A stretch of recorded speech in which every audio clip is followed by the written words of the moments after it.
अब जैसे ये प्रश्न है कार्य क्षमता वाला, इसको भी ध्यान से देखो कि यहाँ पर कह रहा है कि ए की कार्य क्षमता 20 से 50% अधिक है। यदि बी उसी काम को 15 दिन में करता है तो ए कितने दिनों में कार्य करेगा। यहाँ पर कह रहा है ए और बी, और कह रहा है कि ए की कार्य क्षमता 20 से 50% अधिक है। इसको व्यवहारिक, इसको अगर आप प्रतिशत वाले चैप्टर में देखोगे, यानी 50% अधिक है, यानी अगर 100 है तो ए कितना होगा 150। 150 कैसे होगा, 50% अधिक है मतलब 100 गुणे 150/100, तो 150 हो जाएगा। यानी बी अगर 100 है तो ए कितना हो जाता है 150। इसको काटो पीटोगे तो 3 और 2 आ जाएगा, यानी कि ए और बी की कार्य क्षमताओं का अनुपात 3:2 हो जाएगा।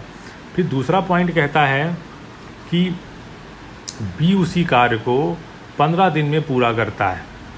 ठीक है, तो ये दे रखा है बी उसी काम को कितने दिन, तो यहाँ पर ए और बी की कार्य क्षमताओं का अनुपात मालूम चल गया, और बी उसी काम को करता है 15 दिन में। तो अगर हम ये 15 और ये 2 को गुणा कर देते हैं तो हमारा ये कुल कार्य निकल आता है। ये चाहे जिसमें देख लो, चाहे इस प्रश्न में देख लो, अगर हम यहाँ पर 3 और ये दिन का गुणा कर देंगे तो ये कुल कार्य निकल आएगा 12×3=36।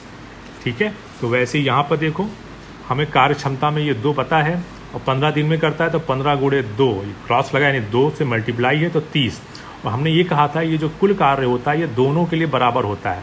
यही 30 वर्ग को जो है ए भी करना पड़ेगा।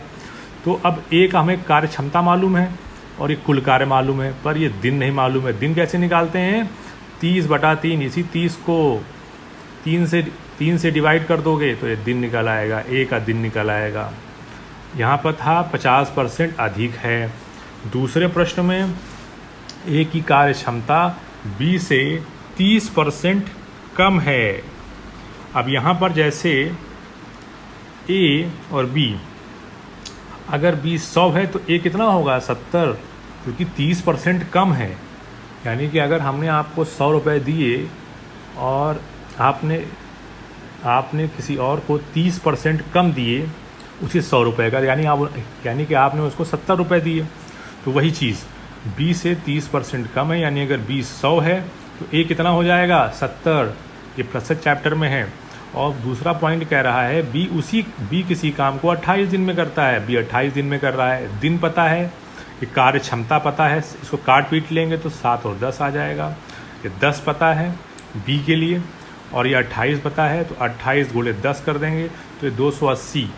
यही कुल कार्य ए के लिए भी, चूँकि यही कुल कार्य जो है कांस्टेंट होगा ए और बी दोनों के लिए। बी भी यही काम कर रहा है, ए भी यही काम कंप्लीट करेगा, तो बी इस काम को ख़त्म करता है 28 दिन में। तो ए का कैसे निकालेंगे, ए की कार्य क्षमता पता है हमें और 280 कुल कार्य हैं, तो हमें ए का दिन निकालना है। तो 280/7 7 कार्य क्षमता से कर देंगे तो ये 40 आ जाता है। काटेंगे तो 40 आएगा, यानी ए 40 दिन में पूरा करेगा। जैसे यहाँ पे किया था, जैसे ये 3 से भाग कर दिया था कुल कार्य को, तो ए के दिन निकल आए थे। और जैसे दिन पता हो, कार्य क्षमता पता हो, कुल कार्य निकालना हो, तो सिंपल सा है 2 गुणे दिन कर दोगे तो कुल कार्य आ जाएगा। और यही जो एलसीएम आता है, इसको बोलते हैं जो एलसीएम आता है ए और बी के लिए, और यही कुल कार्य ए के लिए भी इक्वल रहेगा।